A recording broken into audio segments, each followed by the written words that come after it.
بسم الله الرحمن الرحیم. اما بزرگ،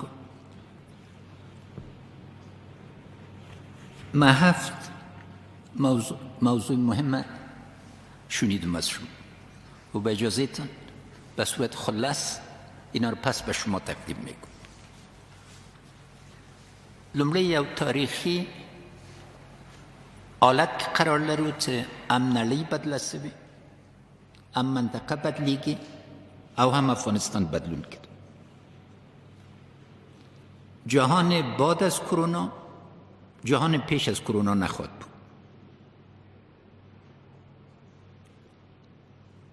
یکی از مهمترین انکشافات دنیا ایجاد براعظم اقتصادی آسیا است که به مرکز ثقل تمام دنیا بدل خواهد شد. تعریف امنیت، تعریف اقتصاد، تعریف همکاری بین‌المللی در حال تحول است.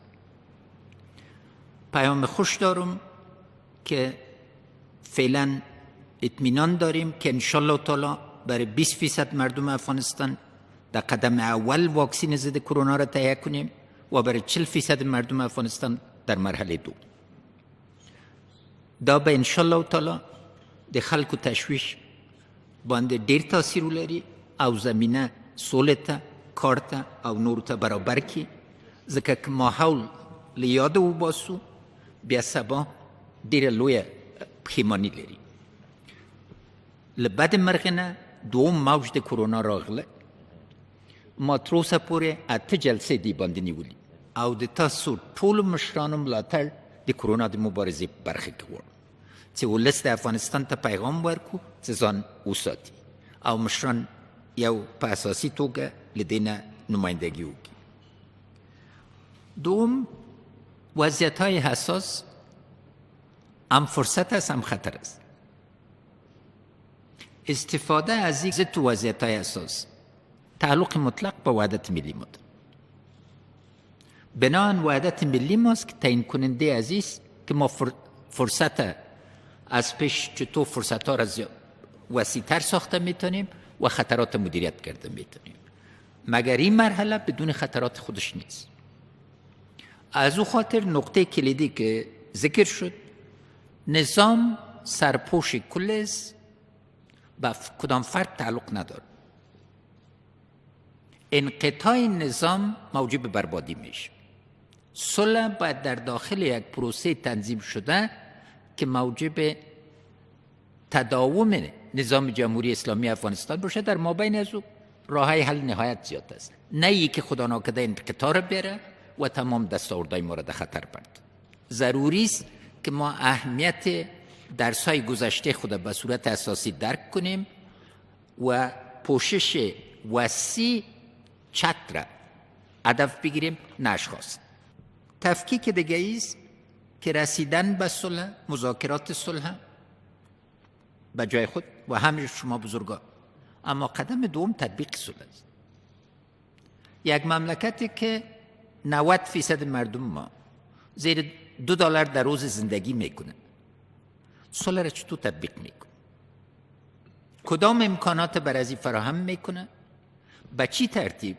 حداقل انشالله تعالی 2 تا 4 میلیون برادرها و خواهرای ما که در کشورهای همسایه هستند دوباره پس خود گشتن.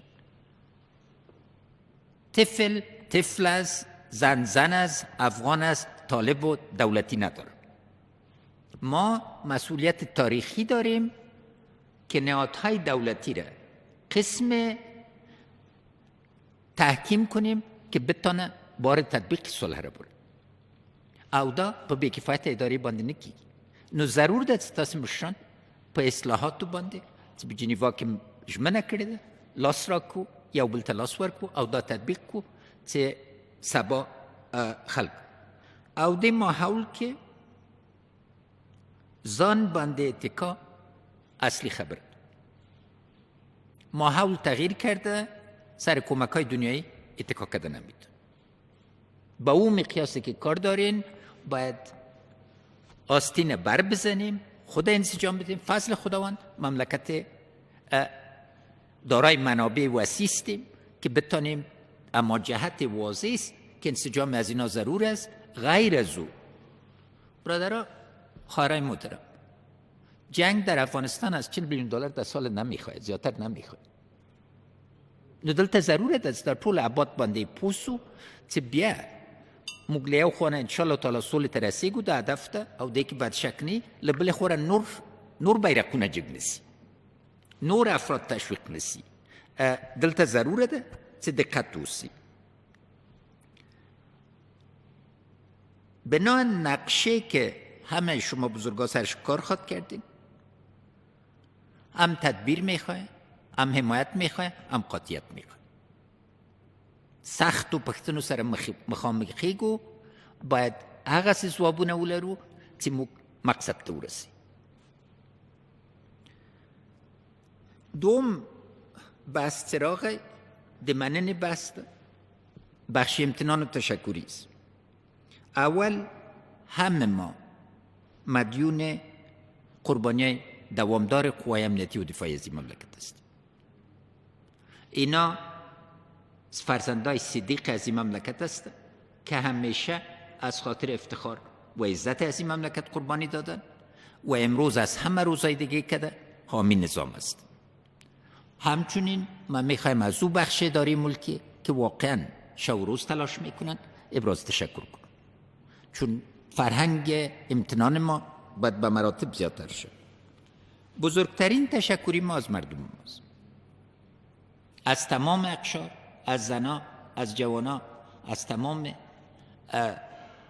اقشار سیاسی مملکت، چون حوصله را که مردم ما برای رسیدن به هدف صلح نشان دادن و خشونت دوامداره که بعد از شروع مذاکرات وجود داشته در یک مملکت دیگه غیر ممکن بود. یعنی دلته د افغانستان د ولس اراده، همت او ژمنه سولې ته واقعا بیسارید. موږ او تاسې ټول ډېر خوشبخته یو چې یو ولس لرو چې د سولې له هدف نه ده ګرځېدلی. ولس سوله غواړي، موږ او تاسې وظیفه دا ده چې دا سوله راوړو.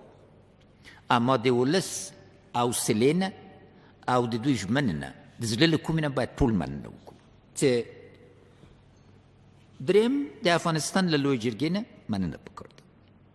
له هغه ورځو نه چې تاسې مشورتي لوی جرګه وغوښته تر جناب استاد او جناب ډاکټر صاحب، ځکه لوی جرګه د افغانستان عظمت او اخلاقی دریز وخود.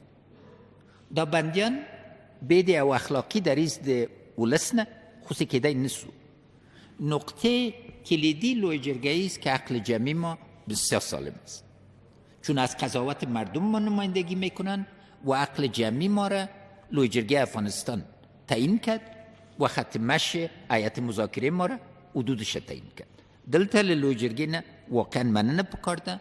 دا بنسټ په سختو شرایطو کې له دې نه بهتر بنسټ نشته. ضرور ده چې د لوی جرګې پالنه وکړو او دا عنعنه چې موږ ټولو اقوامو او ولایاتو کې ده لا پیاوړې سي، ځکه چې تطبیق د سولې کې به جرګې بیا هم مهم رول لري، دیگه همکاری و هماهنگی. نقطه چهارم که اجماع کل مجلس است و با قوت ایره از اینجا اظهار میکنیم، تشکر از وحدت، حوصله، تمرکز، تأمل و تدبیر هیئت مذاکرات ماست. واقعا از جمهوری اسلامی افغانستان نمایندگی کردن، وحدت زن و مرد، عالم و متخصص علوم دنیایی، تمام اقوام برابر و خواهر افغانستان دری به نمایش گذاشته شده. کسایی که شک و شبهه داشتن که هیئت و بهترین وجه نمایندگی کرده میتونه، اینا باید فکر دوباره کنه. و چی اینا رو متحد ساخته؟ چتر وسیع نظام، منافع مشترک و از همه که زیادتر تعهد همه مردم افغانستان به یک آینده مشترک. از هیئت ابراز امتنان میکنیم، پشتیبانی خود از اینا اعلام میکنیم مثل که قبلا اعلام کردیم و در مرحله دوم اما فقطشان میخوایم هیئت مشوره را لازم میدانه که بیان مشوره بگیرن، یک دفعه سوالا برشان مطرح شد، سوالای بسیار خوب مطرح کردن. وقتی که جوابای از اونا رو دیدن حتما بر مشورای دیگه خاتمه داد. از شورای عالی صلح در 10 سال گذشته جناب استاد، از 2 سال گذشته شما استاد خلیلی شهید صلح، جناب استاد ربانی، جناب حضرت صاحب مرحوم، جناب پیر صاحب مرحوم و فعلا جناب دکتر صاحب از شما و همچنین قدر تمام شهدای شورای عالی صلح که در 10 سال گذشته قربانی دادن، این بر ما واجب است و معلوم دار تمام شهدای رای آزادی افغانستان که ضروری است. من میخوایم در این بخش از سکتور خصوصی افغانستان هم ابراز امتنان کنم که دوی نوع د کرونا په اول موج کې به یو شدید بحران راد. افغانستان کې غیر له یوې وړې مظاهرې نه یو وار په ډوډۍ باندې جنجال پېښ نه سو او سکتور د خصوصي د افغانستان نن واقعا د افغانستان د ولس ته د ډوډۍ ورکولو د موادو رسولو د دپاره یو لوی رول لري. از شورای ملی افغانستان، از ولسی جرگه و مشران جرگه به صورت دوامدار از موقف بسیار قوی و ملیشان درباره صلح ابراز امتنان میکنم و امروز خاصتا از قشر سیاسی افغانستان، شما رهبرای جهادی و سیاسی افغانستان، از زنای افغانستان و تمام اقشار افغانستان. موضوع سوم هدف مطلوب و رسیدن از امروز به هدف مطلوب است.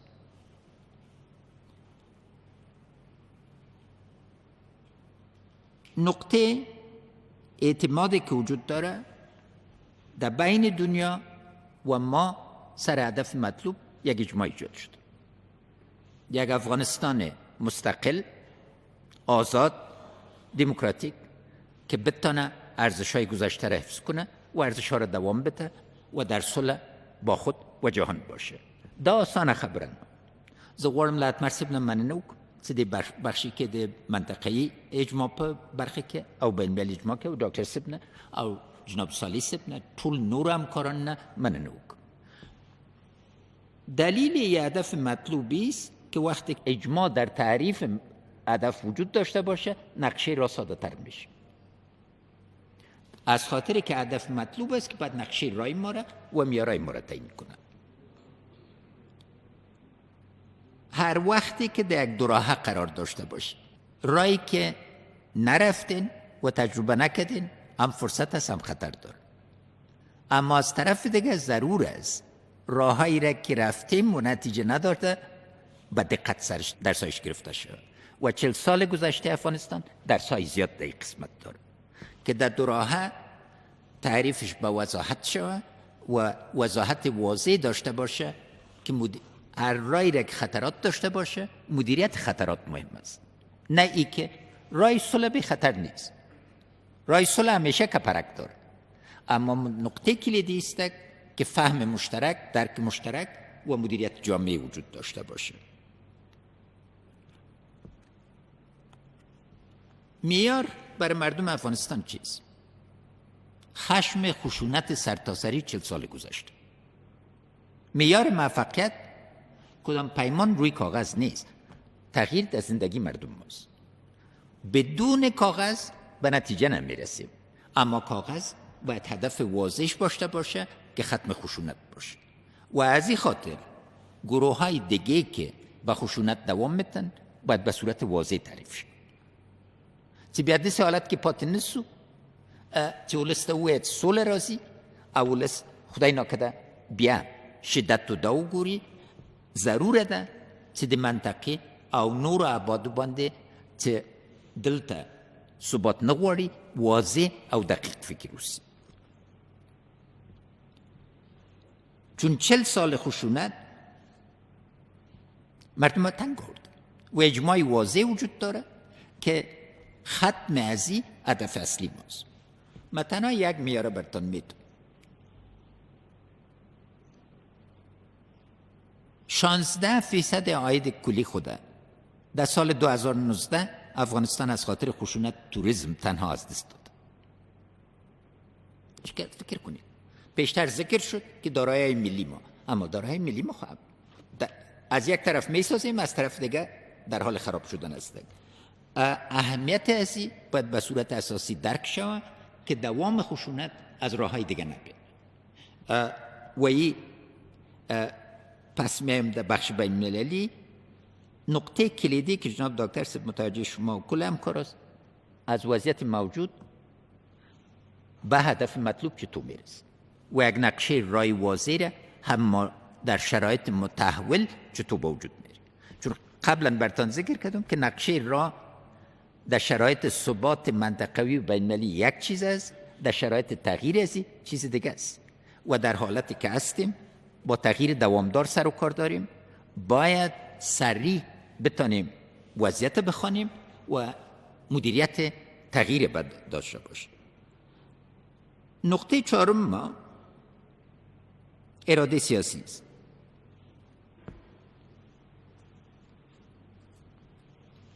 لومړی ټکی دا ده چې د سیاسي اراده سرچینه د ولس اراده ده. ولس د افغانستان سوله غواړي او ولس د افغانستان ملي سوله غواړي، نه سمتي سوله غواړي، نه تنظیمي سوله غواړي، نه قومي سوله غواړي. ولس د افغانستان ملي سوله غواړي. او که څوک ثبوت غواړي لوی جرګې ته وګوري. نو ځکه ضروره ده چې ټول ولس د افغانستان، ټول نسلونه د افغانستان، ښځې او ځوانان او ټول باید په یو صف کې راسو، ځکه وقتی چې وحدت سیاسي اراده په همغه اندازه پورې قوي کیږي. اما که وحدت نه او موږ د تقسیم په مدیریت کې خپل وخت تیر کو، تر همغه اندازه سیاسي اراده ضعیفیږي.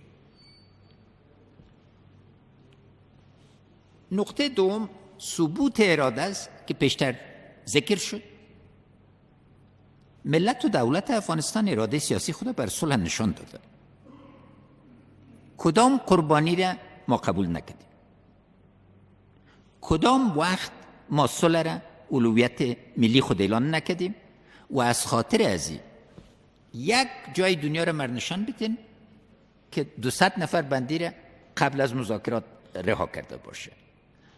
تصامیم سخت گرفته شده و تصامیم سخت دیگه گرفته خواهد شد.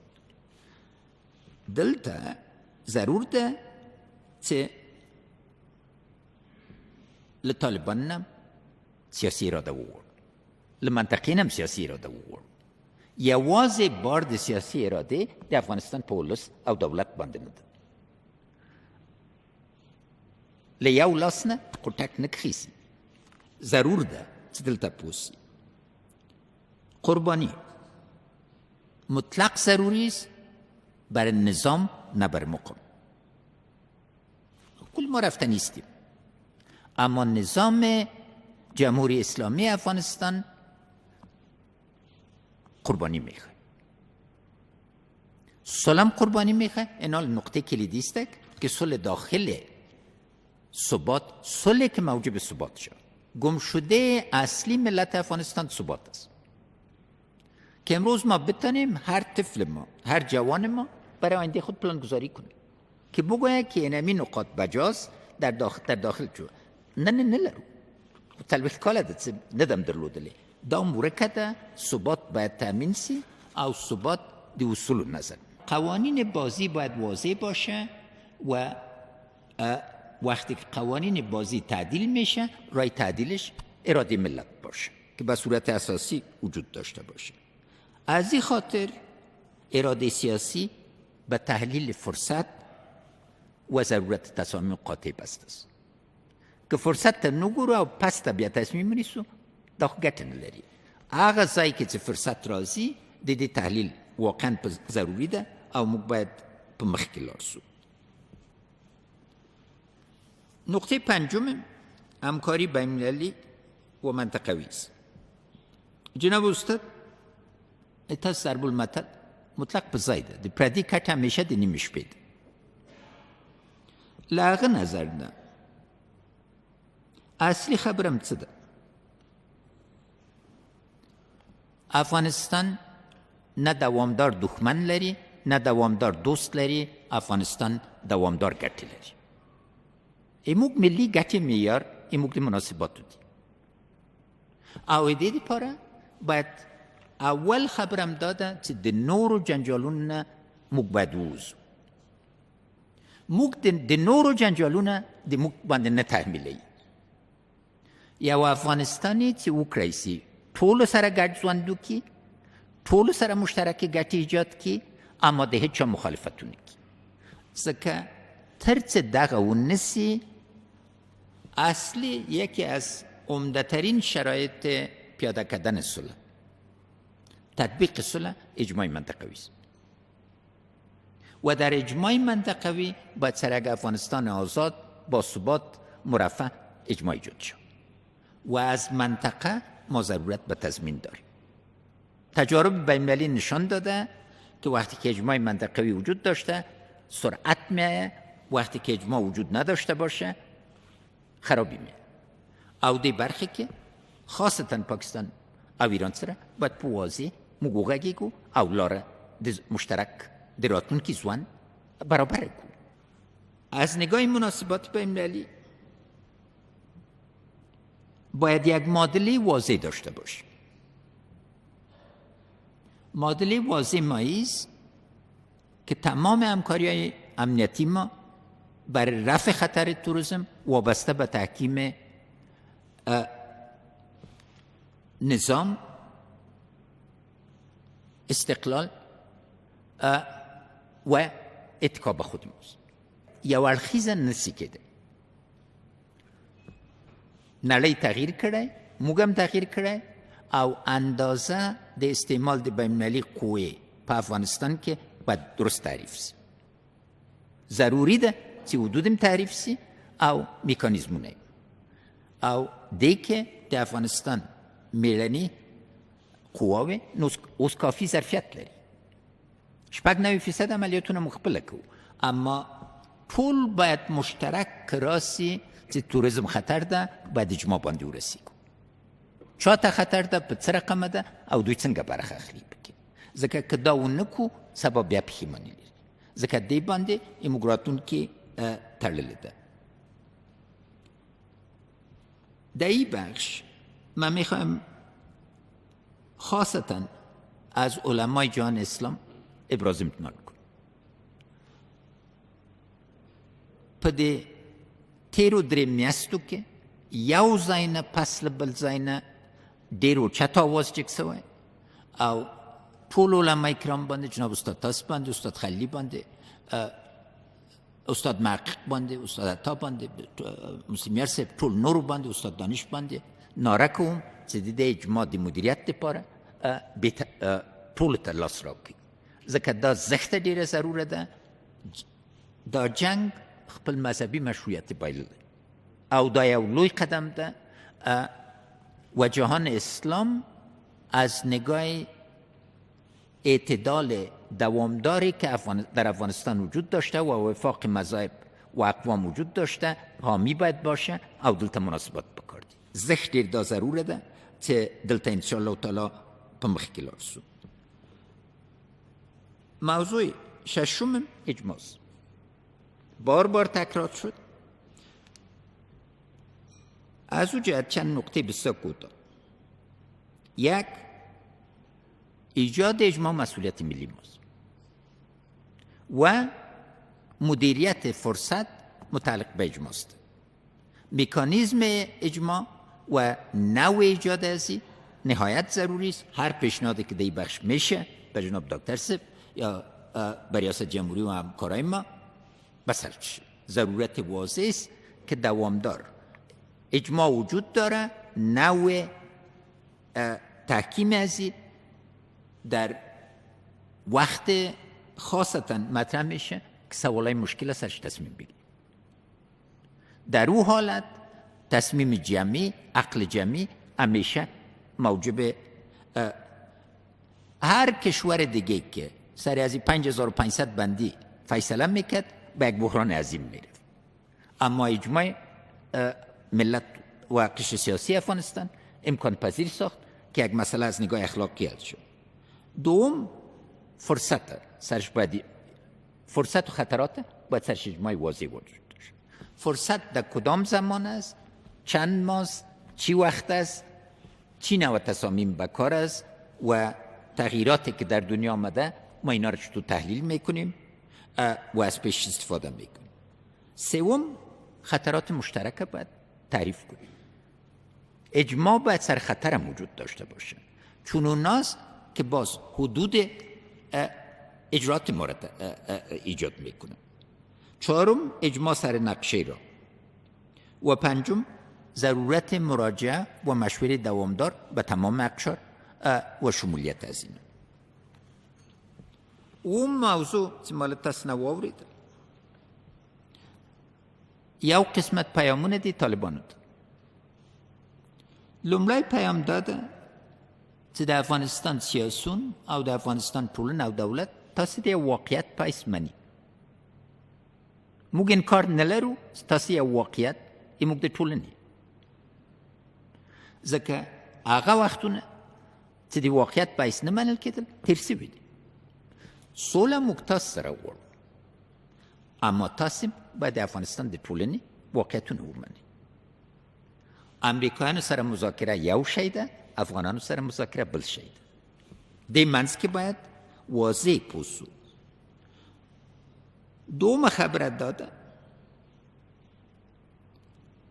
نه تاسو تسلیمي کوئ نه موږ. جګړه ګټونکی نه لري. جواب د جګړې آسان کار ده. اصلي همت به په دې کې چې سولې ته ملا وتړو. او دلته که پوښتنه کېږي چې د سولې ګټونکی څوک ده، اما ځواب ډېر ساده ده، د افغانستان ولس. دوی دې فکر وکړي 6 نسله چې نن ژوندي یو، یو هم بېداغه یو. آیا در 6 نسل گذشته ما کس بېداغ است؟ طالبا باید امیر درک کنن که تنها اینا داغدار نیست. د افغانستان ټول ولس داغونه کړي دي. راست دی چې دا د 6 نسلو وینو باندې پټۍ کېدو، ملم کېدو ورباندې. از طرف دیگه 6 نسل آینده ما به این تعلق داره. نو دا بار باید ټول درک کو چې یو ستر بار د مسئولیت ده، او دا بار د مسئولیت یوازې د افغانستان دولت ټولنې باندې نه ده، ټولو باندې ده. دریم موضوع اوربند.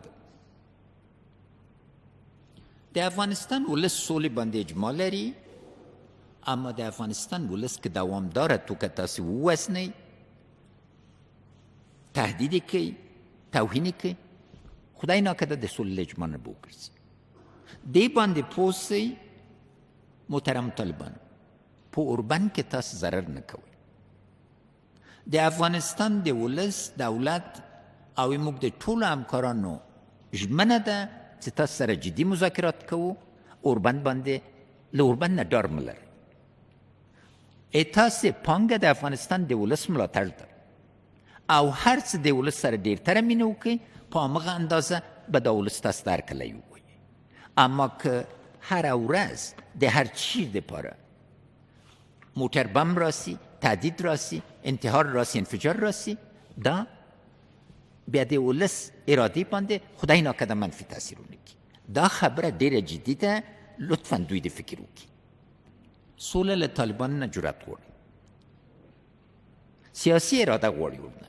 هماغسې چې موږ وایو په سیاسي ارادې باندې غږېږو، دوی هم باید خپله سیاسي اراده ښکاره کړي. تصامیم دوی په معیارو باندې نیسي. افغانستان ولس ته څه پیامونه لري؟ راتلونکی څنګه سره جوړو؟ او مخصوصا دا وینه چې تویه سوې ده، آیا حاضر یو چې ورباندې تیږه کېدو؟ در رسم جرگه ما، عنعنه ما یک رسم بسیار خوب داریم که سر یک چیزی که بسیار خون ریخته، بسیار شدت صورت گرفته و امکان تصادم است، سنگ میمانیم. 5 سال، 10 سال، 20 سال که شاته لاړ سو او داسې څوک خو بېدرده نه ده، راتلونکی څنګه سره جوړو؟ خواهش مې است که طالبان د اجندا سر آینده صحبت کنن په واضح توګه که یو ولس یو څه یو، که موږ هم د واقعیت په حیث منو، د افغانانو په حیث منو، خو راست دی چې ګډ افغانستان جوړ کړو. او د هغه دپاره له ټولو نه جرأت پکار ده، له ټولو نه قرباني پکار ده. هغه شی چې زه له دې محترم لوی مجلس نه اورم او د ټول افغانستان د ولس نه اورم دا ده چې موږ ټول حاضر یو چې سوله وکړو، چټکه یې وکړو، اما په اصولي توګه یې وکړو او په پایداره توګه یې وکړو. نو آخري پیغام طالبانو ته دا ده چې اوس توپ تاسو په میدان کې ده، فیصله کوئ، د فیصلې دپاره حاضر یې، په اصولي توګه آیا سیاسي اراده م شته؟ موږ هیله ده چې تا سیاسي اراده ښکاره سي چې دا دوم دور د مذاکراتو کې موږ له تشریفاتي مسایلو نه واقعا لاړ سو اساسي مسایلو ته.